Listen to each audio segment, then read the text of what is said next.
yourself Just check, very. I can hear myself. Legs, can you say something so I can see if you're How are the subways there in Berlin?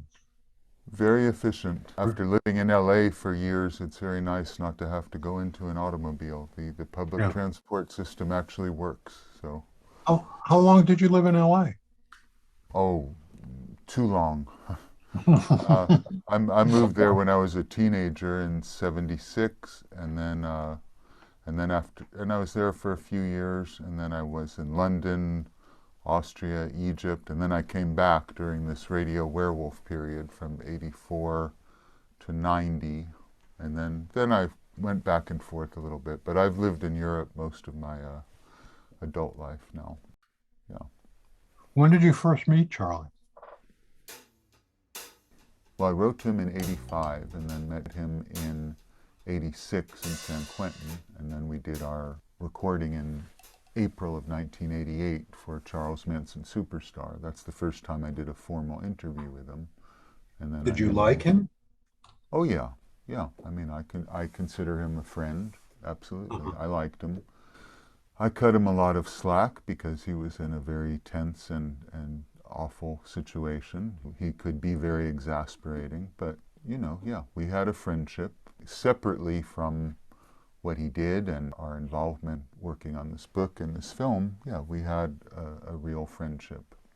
And I Mhm. think to the degree that one could get to know him, and of course he was very guarded, I think I did see a lot of the private Charlie. The last thing I mentioned too about your book about the history of porn, that's a whole unexplored dimension of the Manson case, is that he was making porn since the late 50s, and I'm pretty sure he was continuing to in the 60s when he was out, and I think that has a lot to do with these supposedly vanished videos that Polanski and Victor Lowndes and Hugh Hefner were trading and buying pornography of celebrities going back to the 1920s. And I think it was tied into extortion and trying to blackmail celebrities. And of course, the mafia, as you know from your book, pretty much controlled the porn Yeah, industry at that yeah. time. I think Andy Warhol tried to buy the porn tapes, but Right. they never surfaced. Well, they've never surfaced, but I mean, I've got all kinds of detailed reports, for instance, from Connie Kresge, who was Playboy Playmate of 1969. She was the girlfriend of Victor Lowndes, who was Polanski's mentor and, the right-hand man of Hugh Hefner. Yeah. And when I went to LA in 2019 to show my film Charles Manson Superstar, a friend of Connie Kresge, also tied into the Playboy. She was a bunny, contacted me because she had read the last edition of my book. And she said that Polanski, Victor Lowndes, and other celebrities had this very state-of-the-art video system. Robert Evans, when Polanski did Rosemary's Baby, gave him as a present, and he actually used it for Rosemary's Baby, he was one of the first directors to use video to do rehearsals.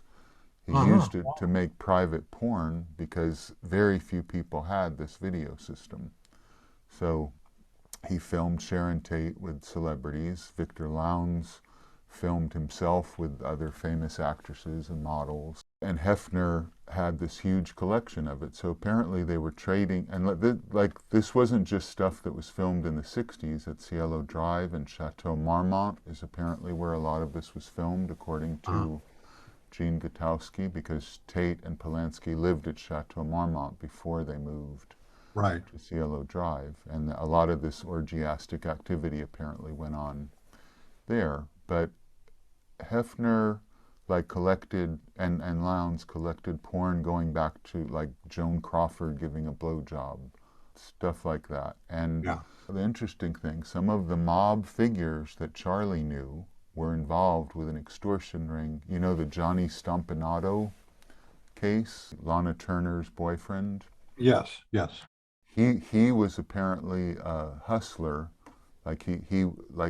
Famous stars, men and women, would pay him to have sex with them, and he would meet them at hotel rooms that had secret cameras, and the mob, Mickey Cohen, and people like that, and Sidney Korshak, who was very instrumental in helping Polanski and Robert Evans cover up mafia connections to Cielo Drive and the La Biancas and all that. He would present celebrities with these tapes, like, look, we have this, so you got to pay us, or you have to do whatever we want. Like Sammy Davis Jr. and Kim Novak apparently were filmed by Harry Cohn, paid the mob to do that. And also Rudy Altobelli appears to have been involved with this blackmailing operation.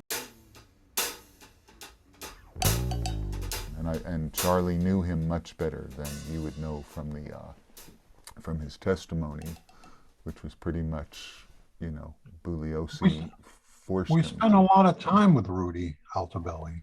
Yeah. Well, he's much more involved with it than he ever said.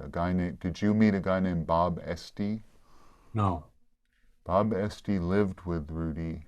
He was a flamboyantly gay guy who basically invented disco, which is a horrible thing to invent, but he did. And but because he was part of this gay circle that hung out at Cielo Drive, he told me stuff that Altobelli told him in confidence, that Tex, you know, he knew Tex very well. Tex stayed there with Melcher.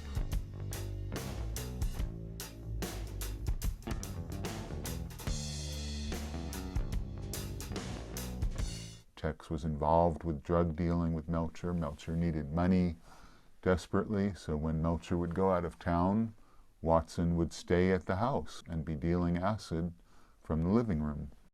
Charlie had heard of Altobelli, he told me, even in San Francisco in 1967, from a mafia guy named Ray Lee, who owned nightclubs in San Francisco. This guy, Frankie Carbo, had recommended Charlie to these North Beach mafia-owned nightclubs as a singer.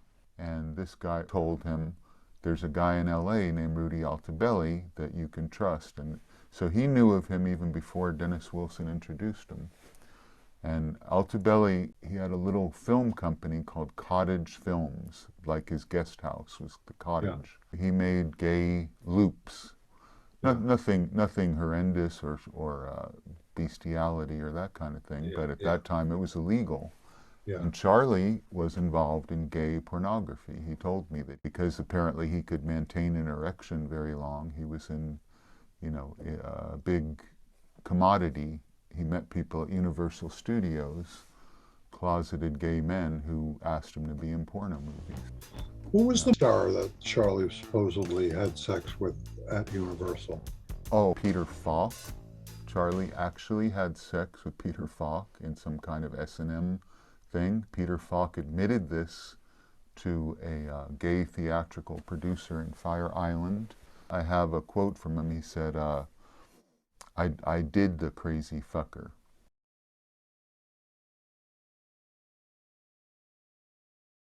And this guy said, huh, what are you talking about? And so Falk admitted that he met Charlie on the Universal lot when he was making the pilot for Columbo in, you know, and the timing works out. Robert Conrad, the guy who was in Wild Wild West, he paid Charlie to have sex with him on the Universal lot. And there were others. I mean, Charlie was sometimes discreet. There was this guy who picked him up because he parked in Cary Grant's parking space. And the guy was Cary Grant's lover, and he introduced him to closeted gay men, and Charlie was like rough trade, you know, people that like, because he was a convict, he had some. So he did some kind of gay pornography, and I don't know how exactly it connected to Altobelli, but they were both involved with it.